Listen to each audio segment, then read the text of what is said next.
എനിക്ക് കഴിഞ്ഞ ദിവസം ധ്യാനിച്ചത് ഹബക്കൂക്കിൻ്റെ പുസ്തകമാണ്. അവിടെ ഇതുപോലൊരു നിലവിളിയാണ്. ഹബക്കൂക്കിൻ്റെ പുസ്തകം 1-ാം അധ്യായം അതിൻ്റെ 2-ാമത്തെ വാക്യം ഒന്ന് വായിക്കാം.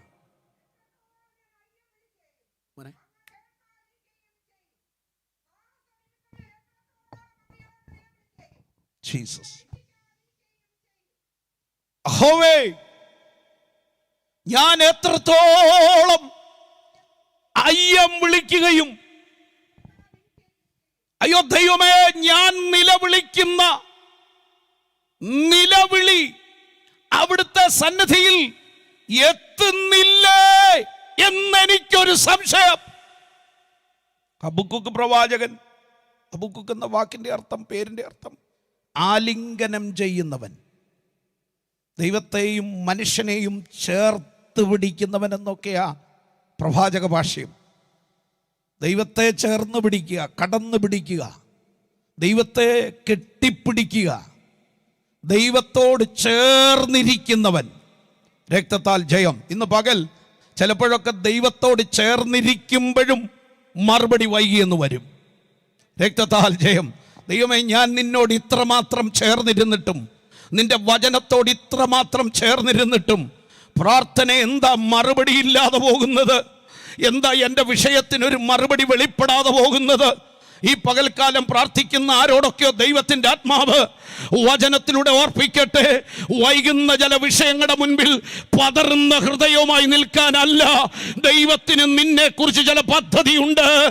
അവൻ ലജ്ജിപ്പിക്കുന്ന ദൈവമല്ല, അവൻ മുഖം തിരിഞ്ഞു നിൽക്കുന്ന ദൈവമല്ല, അവൻ ഉത്തരമരുളുന്ന ദൈവമാണ്. അത് വിശ്വസിക്കുന്ന ദൈവമക്കൾ എൻ്റെ കർത്താവിന് സ്തോത്രം ചെയ്യും. ദൈവത്തിൻ്റെ ദാസനായ പ്രവാചകൻ ഹബക്കൂക്ക് ദൈവസന്നിധിയിലുള്ള വലിയ നിലവിളിയാണ്. ദൈവമക്കളെ, നമ്മുടെ പരാതി പറയാൻ, നമ്മുടെ സങ്കടം പറയാൻ, നമ്മുടെ സങ്കടം കേൾക്കാൻ ഇന്ന് പാടിയില്ലേ? നല്ല സ്നേഹിതനായി, നല്ല സഖിയായി, നല്ല കൂട്ടുകാരനായി, അല്ല സ്നേഹമുള്ളൊരു പിതാവായി, ആമേൻ, കരുതുന്നവനായി ഇന്ന് രാവിലെ ഈ ആരാധനയുടെ നടുവിൽ അവൻ എഴുന്നള്ളി വന്നിട്ടുണ്ട്. അവൻ്റെ മഹാസാന്നിധ്യത്തിൻ്റെ ആഴങ്ങളെ അനുഭവിക്കുന്ന ദൈവമക്കളോട് ഞാൻ ഓർപ്പിക്കാം, അവൻ ഉത്തരമരുളുന്നവനാണ്, അവൻ മറുപടി തരുന്ന ദൈവമാണ്. ഈ ഹബക്കൂക്കിൻ്റെ പ്രവചനം ഒരു വലിയ എല്ലാ പുസ്തകങ്ങളുടെയും പുറകിൽ ഓരോ പശ്ചാത്തലമുണ്ട്. ഇതിൻ്റെ പുറകിലെ പശ്ചാത്തലം യഹൂദ പശ്ചാത്തലത്തിൽ രേഖപ്പെടുത്തിയിരിക്കുന്നത് ഇസ്രായേലിലെ രാജാക്കന്മാരിൽ ശ്രേഷ്ഠനായ ഒരു രാജാവായിരുന്നു യോശിയാവ്. 2 രാജാക്കന്മാരുടെ പുസ്തകം 22-ാം അധ്യായം, അതുപോലെ 2 ദിനവൃത്താന്തങ്ങളുടെ പുസ്തകം 34-ാം അധ്യായം യോശിയാവിനെ നമ്മൾ കാണുകയാണ്. 8-ാമത്തെ വയസ്സിൽ രാജാവായ ആളാണ്. 8-ാമത്തെ വയസ്സിൽ നമ്മുടെ പിള്ളേർക്ക് എന്തോ കൊടുക്കും നമ്മൾ? ഒരു സ്വോത്രം പറയണേ. 28 പോലും നമ്മൾ അടുപ്പിക്കുകയില്ല. ആരും ഒരു സ്വോത്രം പോലും പറഞ്ഞില്ല. നമ്മുടെ വിചാരം പക്വതയായില്ല, പരിചയമായില്ല. ആയുസിൽ ഇതുവരെ 100 രൂപ കൈ കൊടുത്ത് വിട്ടിട്ടില്ല. കൊടുത്തിട്ട് വേണ്ടേ മാറിക്കൊണ്ട് വന്ന് കാര്യം ചെയ്യുമോയെന്നറിയാൻ. സ്തോത്രം. 8-ാമത്തെ വയസ്സിൽ ഒരുവനൊരു രാജ്യഭാരം ഏറ്റെടുക്കുക.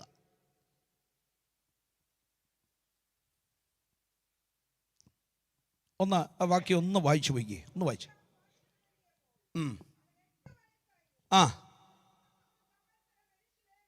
അടുത്തത്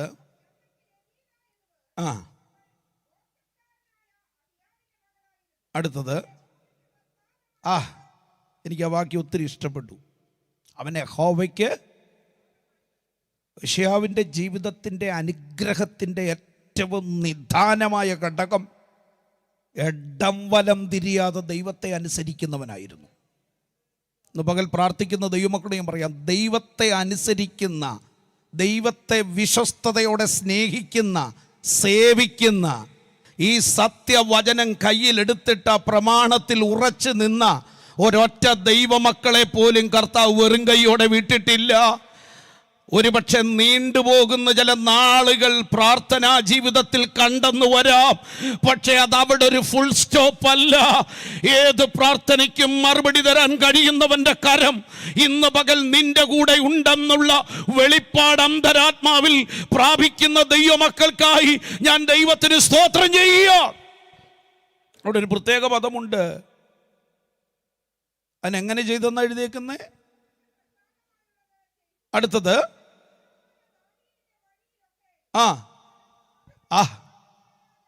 എന്ന് പറഞ്ഞാൽ ആളിൻ്റെ സ്വഭാവം എന്താ പറയുക? നിലപാടുള്ളവനാ. സ്തോത്രമൊക്കെ പറയണേ. യോശിയാവിൻ്റെ പ്രത്യേകത അതാ, നിലപാടുള്ള മനുഷ്യനാ, തീരുമാനശേഷിയുള്ള, ദൈവത്തെ മാത്രം മുറുകെ പിടിച്ചു നിന്ന, പിതാക്കന്മാരനുസരിച്ച് സ്നേഹിച്ച ദൈവത്തിൻ്റെ വചനത്തിൽ നിന്ന് അണുവിട മാറാത്ത, സത്യവചനത്തിനായി തല ഉയർത്തി നിൽക്കുന്നവൻ. ഇന്ന് പകൽ പ്രമാണത്തിന് വേണ്ടി നിൽക്കാൻ നീ തയ്യാറായാൽ, നിലപാടുകളിൽ ഉറച്ചു നിൽക്കാൻ നീ തയ്യാറായാൽ, നിന്നെ മാനിക്കാൻ ദൈവം വിശ്വസ്തനാണ്. സ്തോത്രം. എനിക്ക് ഒത്തിരി കാര്യങ്ങൾ ഓർപ്പിക്കണമെന്നുണ്ട്. നിങ്ങൾ ഈ രണ്ട് പുസ്തകങ്ങളുടെയും ഭാഗങ്ങൾ ശാന്തമായിട്ട് വായിച്ചാലേ ഇതിൻ്റെ അർത്ഥം ഗ്രഹിക്കാൻ പറ്റൂ. അങ്ങനെ ഉറച്ചു നിന്നതുകൊണ്ട്, അങ്ങനെ പ്രമാണത്തിൽ നിന്നതുകൊണ്ട്, നിലപാടുള്ളവനായി നിലനിന്നതുകൊണ്ട് തൻ്റെ കാലത്ത് ദൈവം ഒരു വലിയ ഉണർവിനെ അങ്ങോട്ട് അയച്ചു. എന്താ ഉണർവ്?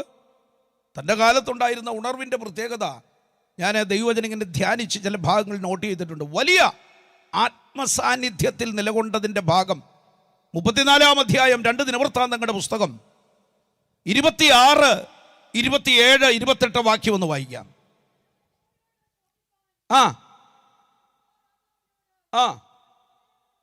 യെസ്.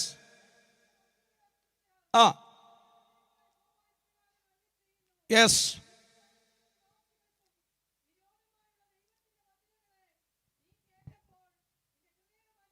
നിന്റെ ഹൃദയം അലിഞ്ഞു. വചനം കേൾക്കുമ്പോൾ അലിയുന്ന ഹൃദയം, ദൈവശബ്ദം കേൾക്കുമ്പോൾ നെടുമ്പാട് വീഴുന്ന സ്വഭാവം. ഇന്ന് പകൽക്കാലം പ്രാർത്ഥിക്കുന്ന ദൈവമക്കളോട് പറയും, വചനം കേട്ട് കരയാൻ പറ്റണം. ഞാൻ പേരും നാളും ഒന്നും പറയുന്നില്ല. ഞാനൊരു സഭയിൽ ശുശ്രൂഷിക്കുമ്പോൾ അന്നത്തെ കാലത്ത് ഒരു 28-29 വർഷം മുമ്പ് ഒരു സഭയിൽ ശുശ്രൂഷിക്കുക. അന്ന് ആ സഭയിൽ കുലശേഖരത്തിനടുത്ത് തിരുവനന്തപുരത്ത്, ഒരു പക്ഷേ തകച്ചാനൊക്കെ എളുപ്പം മനസ്സിലാവും, അത്രയും പറഞ്ഞങ്ങ് നിർത്താം, 150 ഏക്കർ എസ്റ്റേറ്റ് ഉണ്ട് ആ ആളിന്. പിന്നെ തിരുവനന്തപുരം സിറ്റിയിൽ എവിടെയൊക്കെ സ്ഥലമുണ്ടോ അവിടെ എല്ലാം മിക്കവാറും സ്ഥലമുണ്ട്. ഒരു ഇൻ്റർനാഷണൽ ബാങ്കിൻ്റെ GM-ആയി ജോലി ചെയ്ത ആളാണ്, HSBC-യിൽ. ഞാൻ സങ്കടപ്പെട്ടു പോയിട്ടുണ്ട്. ഞങ്ങളുടെ അന്നത്തെ ആ ഹോളിൻ്റെ മിഡിൽ ഭാഗത്തൊരു തൂണുണ്ട്. ആ ഉപവാസപ്രാർത്ഥന വെച്ച് ആ തൂണിൻ്റെ ചുവട്ടിൽ വന്ന് ഒരു ഇരിപ്പിരിക്കും. കരയുന്ന കണ്ണുനീര കവിൾ തടങ്ങളിലൂടെ കണ്ടാൽ അമ്പരന്ന് പോകും. ദൈവസന്നിധി കരയുന്നൊരു ഹൃദയം. ഞാൻ ചിന്തിച്ചു, ദൈവം ഇനി എന്താ വാങ്ങിക്കാനാ കരയുന്നത്? നമ്മുടെ ഇടയിലെ ചിന്ത അതാ. വല്ലാതെ കരഞ്ഞാൽ ചോദിക്കും, ചിന്നമ്മേ ഇപ്പോഴും കരയുന്നതിൻ്റെ കാര്യം എന്നാ? അല്ലേ മറിയാമ്മേ എന്തിനാ ഈ കരയുന്നത്? കരയാൻ പാടില്ല. ഒച്ച സ്തോത്രം പറയാനും പാടില്ല. സ്തോത്രമാരും പറഞ്ഞില്ല. നമ്മളെല്ലാം ക്രിട്ടിസൈസ് ചെയ്യാനാ മുമ്പിൽ. ഈ ദൈവമനുഷ്യൻ ഇരുന്ന് കരയുക.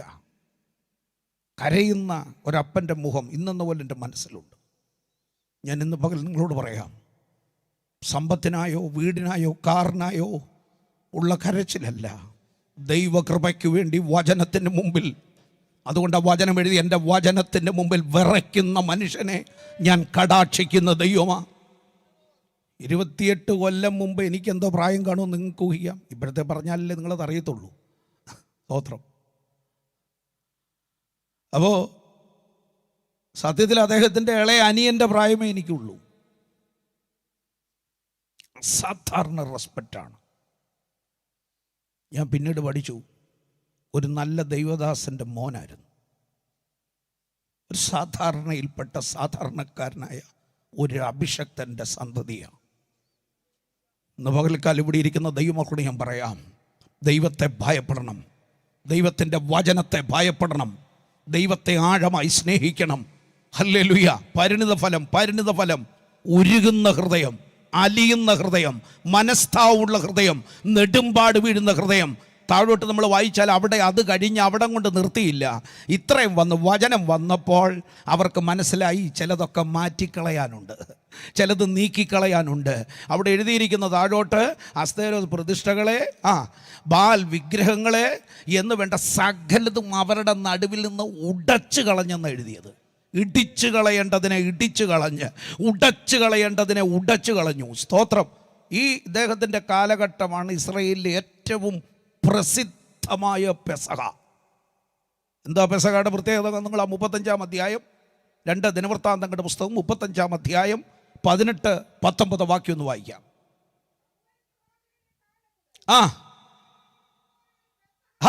ഇതുപോലൊരു പെസഹ,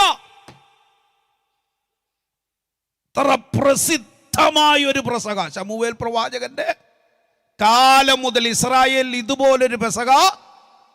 അടുത്തത് അപ്പൊ അങ്ങനെ ആരാധനയ്ക്കും ആത്മീക വിഷയത്തിനും മുൻതൂക്കം കൊടുക്കുന്ന ഒരു രാജാവ്. സാധാരണ രാജാക്കന്മാർ എന്ന് പറഞ്ഞാൽ രാജ്യത്തിൻ്റെ വിസ്തൃതിയാ വിഷയം, സൈന്യബലമാ വിഷയം, ദേശത്തുണ്ടാകുന്ന തൻ്റെ അഭിവൃദ്ധിയും പേരും നിലനിർത്താനാ വിഷയം. പക്ഷേ ഇദ്ദേഹം ഫോക്കസ് ചെയ്ത് മുഴുവൻ തകർന്നു കിടക്കുന്ന സ്പിരിച്വൽ മണ്ഡലം, ആത്മമണ്ഡലത്തിൻ്റെ തകർച്ച. തൻ്റെ അകങ്കണ്ണ് തുറപ്പിച്ചു. തനിക്ക് മുമ്പുണ്ടായിരുന്ന പിതാക്കന്മാരുടെ കാലഘട്ടങ്ങളിൽ ഇസ്രായേൽ വന്നുകൂടിയ ആത്മീക അപജയങ്ങളെ കുറിച്ച് അനുതാപമുള്ള മനുഷ്യനായി ജനത്തെ അനുതാപത്തിലേക്ക് നയിച്ച് ആത്മീക ശുശ്രൂഷയ്ക്ക് നിയമിക്കപ്പെട്ട പുരോഹിതന്മാരോട് ചേർന്നു നിന്ന ദൈവ മനുഷ്യൻ. ഇത്ര അനുഗ്രഹീതനായ ദൈവദാസൻ്റെ അഥവാ രാജാവിൻ്റെ കാലഘട്ടത്തിലെ പ്രവാചകനായിരുന്നു ഹബക്കൂക്ക്. അങ്ങനെ താഴോട്ട് നമ്മൾ പഠിച്ചു വരുമ്പോൾ യോശിയാവ് മരിച്ചു. യോശിയാവിൻ്റെ മരണശേഷം ഇസ്രായേലിൽ എന്തൊക്കെ വെട്ടിക്കളഞ്ഞോ അത് മുഴുവൻ തിരിച്ചു വരാൻ തുടങ്ങി. എന്തൊക്കെ ഇടിച്ചു കളഞ്ഞോ അത് മുഴുവൻ തിരിച്ചു വരാൻ തുടങ്ങി. അവരുടെ നടുവിൽ അന്യാരാധന വർദ്ധിച്ചു, പ്രമാണവിരുദ്ധമായ സഞ്ചാരങ്ങളായി. ആത്മമണ്ഡലം മുഴുവൻ തകർന്നു. അങ്ങനെ നിൽക്കുമ്പോൾ ഇത് കണ്ട് കരയുന്നൊരു പ്രവാചകനായിരുന്നു ഹബക്കൂക്ക്.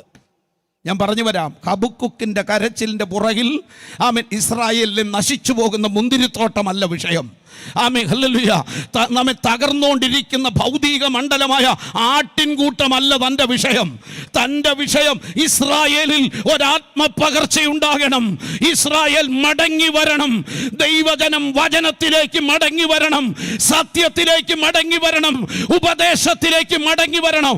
ഇന്ന് പകൽ ഈ ആലയത്തിൽ ഇരിക്കുന്ന ദൈവമക്കളോട് ഞാൻ ചോദിക്കുക, ആത്മീക മൂല്യശുദ്ധി കണ്ട് കരയാൻ കണ്ണുള്ള ആത്മപകർച്ചയെ കൊതിക്കുന്ന, യഥാസ്ഥാനം കൊതിക്കുന്ന ദൈവമക്കൾ സഭയിൽ എഴുന്നേൽക്കട്ടെ.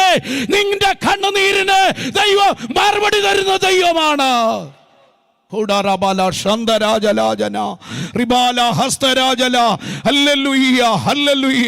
പ്രവാചകനായ ഹബക്കൂക്ക് വല്ലാതെ നിലവിളിക്കുക. സ്തോത്രം. ദൈവാത്മാവെന്നെ ആ 3-ാം അധ്യായത്തിൽ 2 കാര്യം പഠിപ്പിച്ചു. 1 കരയുന്ന പ്രവാചകൻ, 2 കാത്തിരിക്കുന്ന പ്രവാചകൻ, 3 ആനന്ദിക്കുന്ന പ്രവാചകൻ, 4 ആരാധിക്കുന്ന പ്രവാചകൻ. രക്തത്താൽ ജയം. ഹബക്കൂക്കിനോട് യോധീരെ, എന്തിനാ കാത്തിരിക്കുന്നേ? താൻ എന്തിനാ കരയുന്നേ? താൻ എന്തിനു വേണ്ടിയാ ഇങ്ങനെ ഇരിക്കുന്നേ? തൻ്റെ ആഗ്രഹം ഒന്നേ ഉള്ളൂ, ദൈവമേ, തകർന്നു പോയ ചിലത്, ഇടിഞ്ഞു പോയ ചിലത്, മടങ്ങി വരേണ്ട ചിലത്, യഥാസ്ഥാനപ്പെടേണ്ട ചിലത്, ദൈവമഹത്വത്തിലേക്ക് തിരിച്ചു വരേണ്ട ചിലത്, അതിനായി തൻ്റെ കരച്ചിൽ ഉയർത്തുകയാ. Hallelujah, hallelujah. ഇന്ന് പകൽക്കാലം കരയുന്ന ചിലരോട് ദൈവത്തിൻ്റെ ആത്മാവിന് വളരെ സ്പഷ്ടമായി ഓർപ്പിക്കാനുണ്ട്. നിന്റെ കണ്ണുനീര് പാഴായി പോകത്തില്ല. പോകത്തില്ല. നീ കരയുന്നത് വൃഥാവായി പോകത്തില്ല. അവൻ അത്ഭുതങ്ങളുടെ ദൈവമാണ്. അവൻ കരയുന്ന കാക്ക കുഞ്ഞുങ്ങൾക്ക് അതിന്റെ ആഹാരം കൊടുക്കുന്ന ദൈവമാണ്. നേരോടെ നടക്കുന്നവർക്ക് ആരും നന്മയും മുടക്കാത്തത്. സമയക്കുറവുണ്ടോണ്ട് 2-3 കാര്യം വേഗം പറയാം. 1-ാം അധ്യായത്തിൻ്റെ 3-ാം വാക്യം ഒന്ന് വായിച്ച്. എന്തിനാ കരയുന്നേ?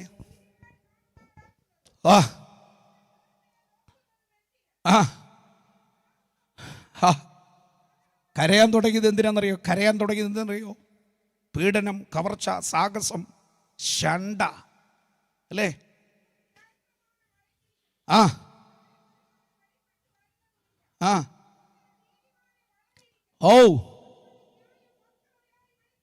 Hallelujah, hallelujah. കരയുക. ഒരു മനുഷ്യൻ മാറിയിരുന്ന് കരയുക. ഹോവേ പ്രവർത്തിക്കണമേ, ഹോവേ എഴുന്നേൽക്കണമേ, ഹോവേ തൃക്കരം നീട്ടണമേ. ദേശത്തിൻ്റെ പരാജയം കാണുമ്പോൾ കരയാൻ. ഈ പാർക്കുന്ന എറണാകുളം പട്ടണത്തിൽ ദൈവമക്കളോട് ഞാൻ പറയാം, ഈ പട്ടണത്തിന് വേണ്ടി കരയാൻ നിനക്ക് ഉത്തരവാദിത്വമുണ്ട്. ഈ പട്ടണത്തിൽ അഴിമതി പെരുകുമ്പോൾ, അതിക്രമം പെരുകുമ്പോൾ, ഈ പട്ടണത്തിൽ ആമേൻ തല ഉയർത്തി നടക്കാൻ കഴിയാത്ത വിഷയം വരുമ്പോൾ, ഇവിടെ ദൈവം നമ്മെ ഭരമേൽപ്പിച്ച ഒരു വലിയ ദൗത്യമുണ്ട്. നാം ഈ പട്ടണത്തിന്റെ കാവൽക്കാരാണ്.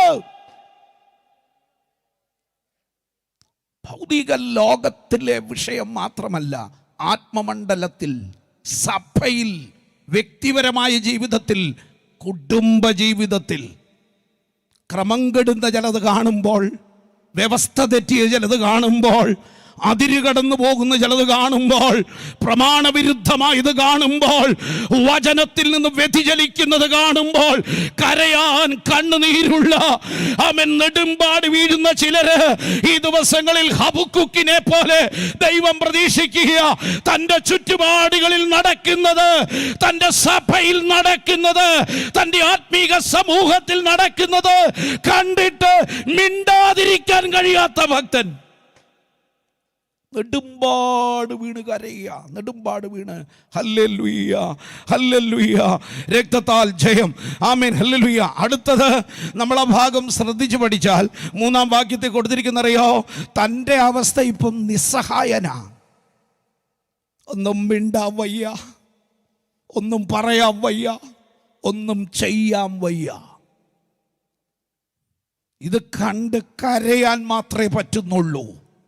ഇന്ന് പകൽക്കാലം നിസ്സഹായതയുടെ നടുവിൽ നീ ആയിരിക്കുന്നെങ്കിലും കരയാൻ നിനക്ക് കൃപയുണ്ടെങ്കിൽ, കരയാൻ നിനക്ക് കഴിയുമെങ്കിൽ, കണ്ണുനീരൊഴുക്കാൻ നിനക്ക് കഴിയുമെങ്കിൽ, നിന്റെ കൂടെ ആരുമില്ലെന്ന് നിനക്ക് തോന്നിയാലും നിനക്ക് വേണ്ടി പ്രവർത്തിക്കുന്ന ഒരു രാജാവുണ്ട്.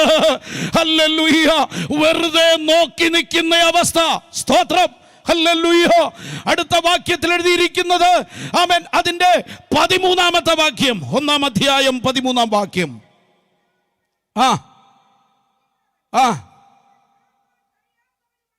യെസ്,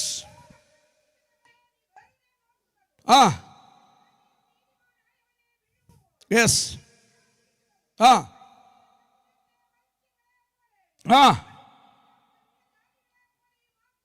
എന്ന് പറഞ്ഞ കരഞ്ഞിട്ടും മറുപടിയില്ല. അയ്യോ, ദൈവം പ്രവർത്തിക്കുന്നില്ല. നീണ്ടുപോകുക.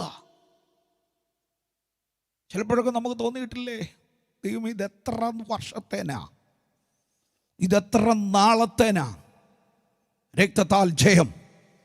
നീണ്ടുപോകുന്ന ചില വിഷയങ്ങൾ, പരിഹാരമില്ലെന്ന് നീ ധരിച്ചു വെച്ചിരിക്കുന്ന ചില വിഷയങ്ങൾ, പ്രാർത്ഥിച്ചിട്ടും നീക്കുപോക്കില്ലാത്ത ചില വിഷയങ്ങൾ, യേശുവിൻ്റെ നാമത്തിൽ ദൈവസഭയോടായി ഇന്ന് പകൽക്കാലം പറയാം, ഹബക്കുക്കിനെ പോലെ നീറുകയാണ് നീയെങ്കിൽ, നിസ്സഹായതയുടെ നടുവിലാണ് നീയെങ്കിൽ, സഹായമില്ലെന്ന് നീ ധരിച്ചിരിക്കുന്നെങ്കിൽ, കരയാൻ നിനക്ക് കഴിയുമെങ്കിൽ, മടങ്ങുന്നൊരു മുഴങ്കാല് നിനക്കുണ്ടെങ്കിൽ, പ്രവർത്തിക്കുന്ന ദൈവത്തിന്റെ കരമുണ്ട്, പ്രവർത്തിക്കുന്ന ദൈവത്തിന്റെ കരമുണ്ട്. അവൻ കരയുന്നവർക്ക് വേണ്ടി അവൻ ഇറങ്ങി വന്ന് പ്രവർത്തിക്കുന്ന ദൈവമാ. ചുടരബല ഹദ്നാദര രഗന സന്ധരാജലാദലക്ഷസിയ. 1-ാം അധ്യായത്തിന്റെ 6-ാം വാക്യം 11-ാം വാക്യമൊക്കെ വിശ്വാസത്തിൽ ഒലച്ചില് തട്ടി എന്ന് പറഞ്ഞാൽ ഒരു പ്രതീക്ഷയുണ്ടായിരുന്നു. നീണ്ടു പോയപ്പോൾ ആടി ഉലയുന്ന പോലെ തോന്നി. Jesus, hallelujah. 2-ാം അധ്യായത്തിൻ്റെ 1-ാം വാക്യം എഴുതിയിരിക്കുന്നതെന്നറിയാമോ?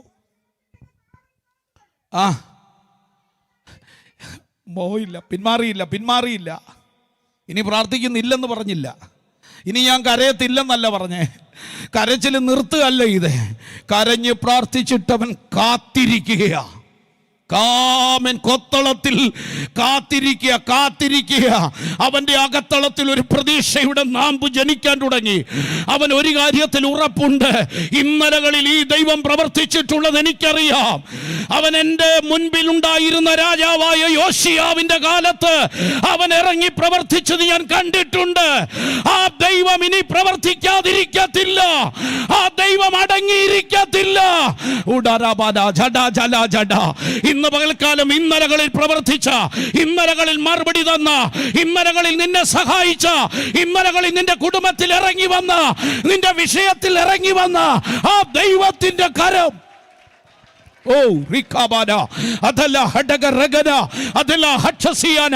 പ്രാർത്ഥിക്കുന്ന ദൈവത്തിന്റെ പൈതലേ, പ്രാർത്ഥിക്കുന്ന സഹോദര, നിന്റെ വിഷയത്തിൽ, നിന്റെ തലമുറയുടെ വിഷയത്തിൽ അവൻ അടങ്ങിയിരിക്കുന്ന ദൈവമല്ല. അവൻ അടങ്ങിയിരിക്കുന്ന ദൈവമല്ല. ഹല്ലേലൂയ.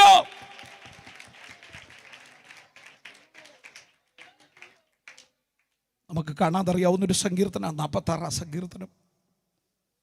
ആടി ഉലയ്യ, പെരുവെള്ളം പൊങ്ങി, അതിഭീകരമായ അന്തരീക്ഷം, ഭൂമി ഇളകി മാറുന്ന അനുഭവം, എല്ലാ പ്രതീക്ഷയും അസ്തമിച്ചെന്ന് തോന്നിയ ജലമണ്ഡലങ്ങൾ യേശുവിൻ്റെ നാമത്തിൽ. എന്നാൽ അതിനകത്ത് താൻ ഒരു നാമ്പ് കണ്ടു. അത് 5-ാം വാക്യത്തിൽ കിടപ്പുണ്ട്. 46. ഇന്ന് പകൽ ഇളകി മറിയുന്ന തിരമാലയെ കാണുന്നുണ്ടെന്നുള്ളത് സത്യമാണ്. പ്രതികൂലം ഉണ്ടെന്നുള്ളത് സത്യമാണ്. അതിനപ്പുറത്ത് സൂക്ഷിച്ചു നോക്കിയാൽ നിന്റെ അടുത്തേക്ക് നടന്നു വരുന്നൊരു കാൽപാത നിനക്ക് കാണാൻ പറ്റും.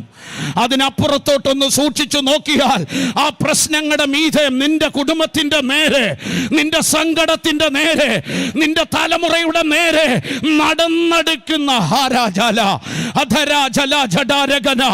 നാളിതുവരെ ചലനമറ്റ് കിടന്ന ചിലത്, നിർജീവമായ ചിലത്, അസാധ്യമെന്ന് നിനക്ക് തോന്നുന്ന ചിലത്, മറുപടി ഇല്ലെന്ന് നിനക്ക് തോന്നുന്ന ചിലത്, ആരാധിക്കേണ്ടവർ ആരാധിച്ചാട്ടെ, അന്യഭാഷയിൽ ആരാധിച്ചാട്ടെ. അംബരാജുട ജഗതരാധല. ഇന്ന് രാവിലെ ആരാധന മധ്യേ ദൈവ സാന്നിധ്യത്തിന്റെ മഹത്വം ഇറങ്ങി വന്ന് അവൻ നിനക്കായി, നിന്റെ വിഷയത്തിനായി, നിന്റെ തലമുറയ്ക്കായി ധൂരാബാരാബാരാബാല റംബര ജലധനഗട റിബലഹദലരഗനഗടഗന ഉടയാരഗന സദ്ധാരാജ. ഹല്ലേലൂയ.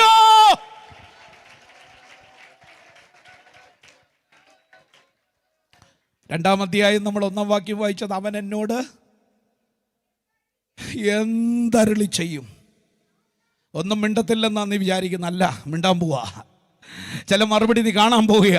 യേശുവിൻ്റെ നാമത്തിൽ നീ പ്രാർത്ഥിച്ച് ചില വിഷയങ്ങളുമായി നീ ഒന്നിച്ച് ആനന്ദിക്കുന്ന ദിവസങ്ങൾ യേശുവിൻ്റെ നാമത്തിൽ. എത്ര വെല്ലുവിളി അതിൻ്റെ മുൻപിലുണ്ടെങ്കിലും, എത്ര തടസ്സങ്ങൾ അതിൻ്റെ മുൻപിലുണ്ടെങ്കിലും, സേവിക്കുന്ന ദൈവം നിന്നെ ലജ്ജിപ്പിക്കത്തില്ലെന്ന്, ആരാധിക്കുന്ന ദൈവം നിന്നെ വിളിച്ച ദൈവം വിശ്വസ്തനാണെന്ന്. ഹല്ലേലൂയ. നീ വിചാരിക്കുന്ന ഒരു സാധ്യതയും ഇല്ല. ഇനി അവിടെ ഒരു വഴിയും തുറക്കത്തില്ല. ഇനി യാതൊരു പ്രതീക്ഷയ്ക്കും വകയില്ല. യേശുവിന്റെ നാമത്തിൽ ഇന്ന് പകൽ ദൈവത്തിന്റെ ആത്മാവിൽ ഞാൻ വിളിച്ചു പറയട്ടെ, നീ ലജ്ജിക്കേണ്ടി വരത്തില്ല.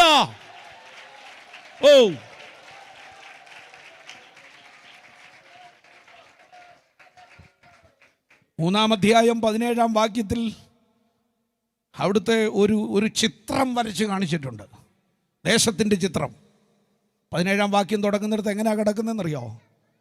എല്ലാ അത്തിവൃക്ഷങ്ങളും ഉണങ്ങി കരിഞ്ഞുപോയി,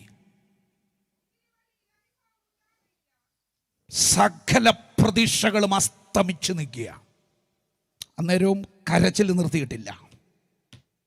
കരയുന്നവരെ തൻ്റെ അടുത്ത് വന്ന് പലരും പറഞ്ഞു, വെറുതെ കരയണ്ട, ഇനി വെറുതെ പ്രാർത്ഥിച്ച് സമയം കളയണ്ട.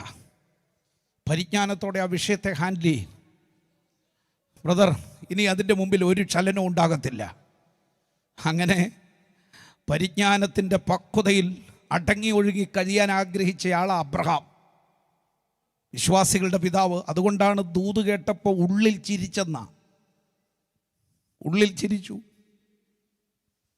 പരിജ്ഞാനത്തിൻ്റെ പക്വതയുടെ ഉടയാട ധരിച്ച് 4 പേരുടെ മുമ്പിൽ വിശ്വാസത്തിന് ഇറങ്ങിത്തിരിച്ചിട്ട് എന്തായെന്ന് ചോദിക്കാൻ പലരും മുമ്പിലോട്ട് വരുമ്പോൾ ഒന്നും കാണിക്കാതെ അകത്ത് അമർത്തി ഒതുക്കി, ആമേൻ, എല്ലാവരുടെയും മുമ്പിൽ തല ഉയർത്തി നിന്ന്, കുഴപ്പമില്ലടോ ദൈവം കൂടെ ഉണ്ടെന്നൊക്കെ പറഞ്ഞ് നിൽക്കുക ഈ അപ്പൻ.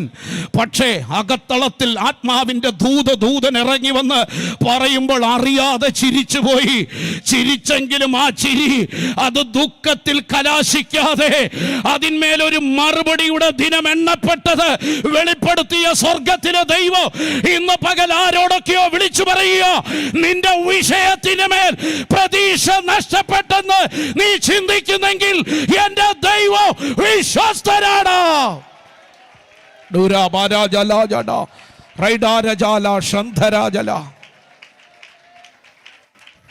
സമയം അതിവേഗം പോകുന്നതുകൊണ്ട് ഞാൻ അവസാനിപ്പിക്കുക.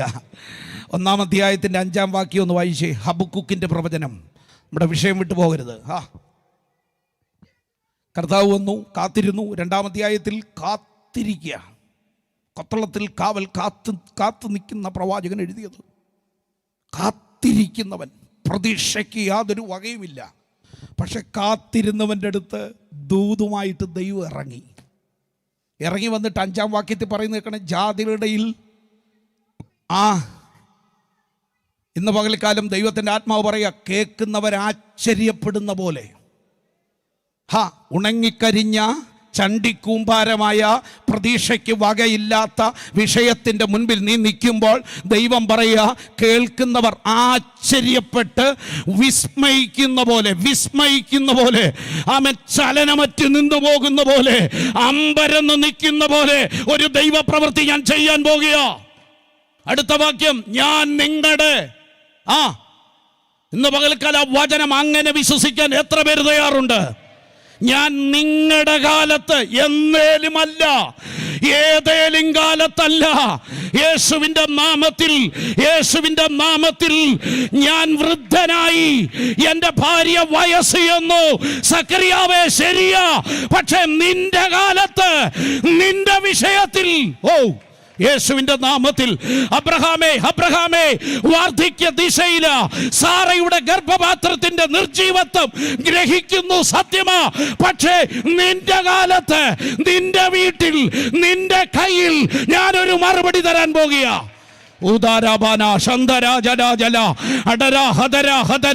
ആ വചനം വിശ്വസിച്ച് ഇന്ന് രാവിലെ കരങ്ങൾ തട്ടി എൻ്റെ ദൈവത്തിന് മഹത്വം കൊടുത്താട്ടെ. അല്പസമയം എൻ്റെ ദൈവത്തെ ഒന്ന് സ്തുതിച്ചാട്ടെ. ഹെബ്രോൻ സഭയെ, ദൈവത്തിന്റെ ജനമേ, ദൈവത്തിന്റെ ആത്മാവ് ഇന്ന് പകൽ വ്യക്തമായി പറയുക, ലോകം പറയുന്നത് കേട്ട് നീ ക്ഷീണിക്കരുത്. ഡോക്ടർ പറയുന്നത് കേട്ട് നീ മടുത്തു പോകരുത്. മനുഷ്യന്റെ വാക്കിനും നീ തളരരുത്. ഇന്ന് പകൽ ദൈവം പറയുക, ഞാനൊരു പ്രവൃത്തി ചെയ്യും.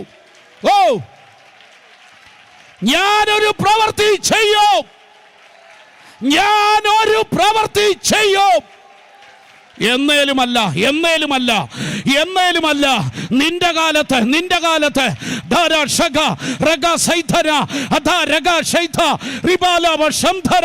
യേശുവിന്റെ നാമത്തില് ഞാൻ ഈ ദിവസങ്ങളിൽ രക്തത്താൽ ജയം.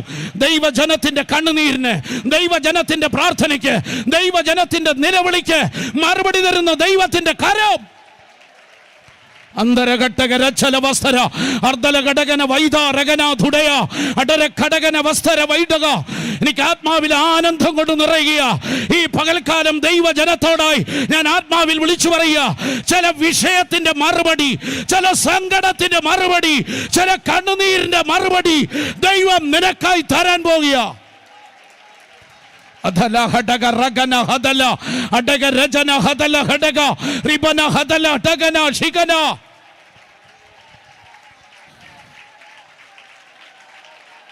യെസ്,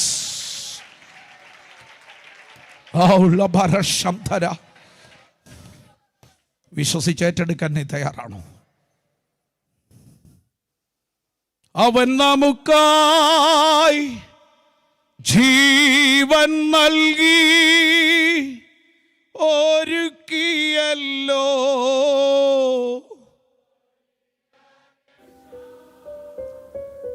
അവൻ നാമു ചേർന്നൊന്ന് പാടിക്കുക വരികൾ. ഒരുക്കിയല്ലോ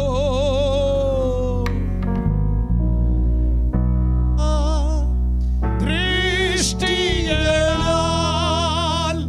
കാണുന്നു ഞാൻ. Yes Lord. അപ്പാ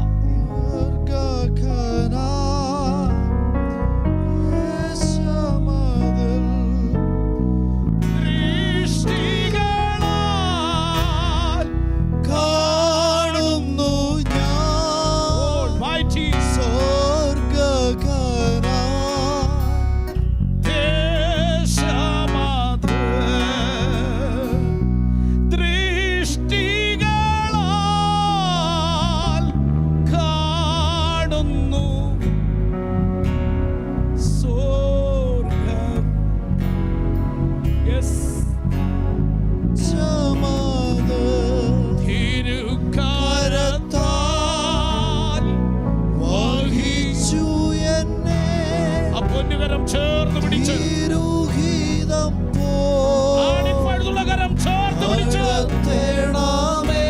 നിന്നെ മുൻപോട്ട് നടത്താൻ വഹിച്ചു എന്നെ തിരുഹിതം പോ നടത്തേണമേ. കുശവൻ കയ്യിൽ കളിമണ്ണു ഞാൻ അനുദിനം നീ പണിയണമേ.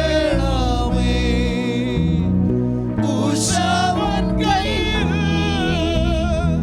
കളിമണ്ണു ഞാൻ അനുദിനം നീ പണിയണമേ.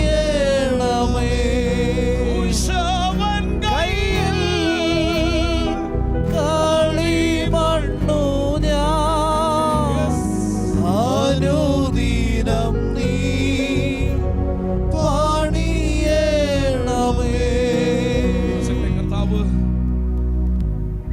ചില ഉള്ളങ്ങളോട് സംസാരിക്കുക. കർത്താവെ, അവിടുത്തെ ഹിതത്തിനായിട്ട് എന്നെ ഞാൻ ഏൽപ്പിച്ചു തരികയാണ്. അങ്ങയുടെ മഹത്വം എനിക്ക് കാണണം. അങ്ങയുടെ വല്ലഭത്വം എനിക്ക് തിരിച്ചറിയണം. അവിടുത്തെ അളവറ്റ ശക്തിയുടെ വലിപ്പം ആഴത്തിൽ അറിഞ്ഞെനിക്ക് ഇനി സഞ്ചരിക്കണം. പ്രതീക്ഷയ്ക്ക് വകയില്ലെന്ന് ലോകം പറഞ്ഞേക്കാം. നീ വിചാരിക്കുന്നത് ആവർത്തിച്ച് ഒരു ചിന്തകൻ എഴുതിയത്, ഈ കരച്ചിലിനിടയിൽ എല്ലാ ദിവസവും താൻ ആ മുന്തിരിത്തോട്ടത്തിൽ കൂടെ നടക്കും, അത്തികളുടെ ചുവട്ടിലൊന്ന് ചെല്ലും. എവിടെയെങ്കിലും ഒരു ചെറിയ നാമ്പ് പൊങ്ങുന്നുണ്ടോ? യേശുവിൻ നാമത്തിൽ, യേശുവിൻ നാമത്തിൽ. 3:17 വാക്യം വായിച്ചു താഴോട്ട് വരുമ്പോൾ ഒടുവിൽ എങ്ങനെ പറഞ്ഞു നിർത്തിയെന്നറിയാവോ? Almighty, in the name of Jesus. ഇന്ന് പകൽ ആരോടൊക്കെയോ ദൈവത്തിന്റെ ആത്മാവ് പറയുക, നീണ്ടു ചിലത് പോയെന്ന് വരാം, പക്ഷെ നിന്റെ ആനന്ദം കുറയരുത്, നിന്റെ പ്രാർത്ഥന നിർത്തരുത്, നിന്റെ കണ്ണുനീര് അവസാനിപ്പിക്കരുത്, നീളുന്നത് കണ്ട് ക്ഷീണിക്കരുത്. ഒരു പുതിയ നാമ്പ് നിന്റെ മുൻപിൽ വെളിപ്പെടാൻ പോകുക. അതത്രേ ദൈവത്തിന്റെ ആത്മാവ് വിളിച്ചു പറയുന്നത്. ഹല്ലേലൂയ, ഞാൻ പ്രവർത്തിക്കും. ഓ ഹല്ലേലൂയ. ചിലർ വിസ്മയിക്കുമാറ്, ചിലർ അമ്പരപ്പെടുമാറ്, ചിലർ ഞെട്ടിപ്പോകുമാറ്.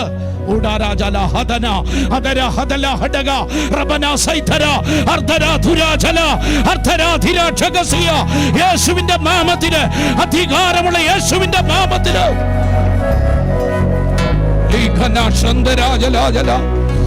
Yes, Lord, hallelujah.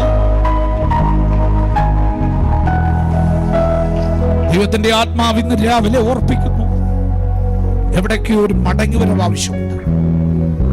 എവിടെയാ ഇടിഞ്ഞു കിടക്കുന്നത്? എവിടെയാ ക്രമം കെട്ടുപോയത്? എവിടെയാ വ്യവസ്ഥ ഇല്ലാതെ പോകുന്നത്? എവിടെയാ പ്രമാണത്തിന് വെളിയിലായി പോയത്? അവിടെ നീ നുറുങ്ങണം. അവിടെ നീ നെടുമ്പാട് വീഴണം. അവിടെ വചനത്തിന് മുമ്പിൽ നീ വിറയ്ക്കാൻ തുടങ്ങണം.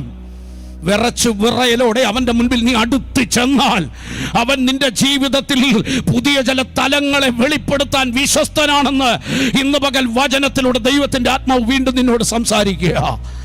എൻ്റെ വചനത്തിന് മുമ്പിൽ വിറയ്ക്കുന്ന മനുഷ്യനെ ഞാൻ കടാക്ഷിക്കുമെന്ന് അരുളി ചെയ്ത ദൈവത്തിൻ്റെ വാഗ്ദത്ത വചനങ്ങളിൽ ഏൽപ്പിച്ചു കൊടുത്ത് പ്രാർത്ഥിച്ചാട്ടെ. Glory to God. എല്ലാ കണ്ണുകളെയും അടയ്ക്കാം, പ്രാർത്ഥിക്കാം. ഗ്ലോറി. വചനത്തിന് മുമ്പിലേക്കൊന്ന് സമർപ്പിക്കാം. ഹല്ലേലൂയ. കർത്താവിൻ്റെ വിശുദ്ധ മേശയുടെ മുൻപിലേക്ക് നമുക്ക് കടന്നു പോകാൻ പോകുകയാണ്. വിശുദ്ധ മേശ ഇന്ന് പകൽ നമുക്ക് അനുഗ്രഹമായി തീരണം. വളരെ പ്രാർത്ഥനയോടെ ആ ക്രൂശിൻ്റെ ചുവട്ടിൽ ഒരു നിമിഷം കൂടെ സമർപ്പിക്കാം. എന്നെ ഒന്നുകൂടെ പണിയണമേ കർത്താവേ. പാടിയില്ലേ നമ്മളെ വരി? കുശവന്റെ കയ്യിൽ കളിമണ്ണ് പോലെ. അപ്പൊ ഞാനിതാ നിന്റെ പാദപീഠത്തെങ്കിൽ വരുന്നു. ജീവിതത്തിൽ വരുന്ന അഹങ്കാരങ്ങൾ, നികളങ്ങൾ, എടുത്തിയാട്ടങ്ങൾ, വ്യവസ്ഥ വിട്ട വഴിമാർഗങ്ങൾ, പ്രമാണത്തിന് വെളിയിൽ ഞാൻ സഞ്ചരിക്കുന്ന തലങ്ങൾ, എല്ലാ മത്സരവും, എല്ലാ ശാഠ്യവും, എല്ലാ കോപവും, എല്ലാ ക്രോധവും, ഹല്ലേലൂയ, ആമേൻ, അതെല്ലാം വിട്ട് ഒഴിഞ്ഞ് യഥാസ്ഥാനപ്പെട്ട് വചനത്തിന്റെ മുൻപിലേക്ക് അടുത്ത് ചെല്ലാം. ഇന്ന് പകൽ കർത്താവ് അതിലേക്ക് നമ്മളെ ക്ഷണിക്കുക. അവന്റെ വചനം നമ്മളോട് ഇടപെടുക. അവന്റെ വാഗ്ദത്തം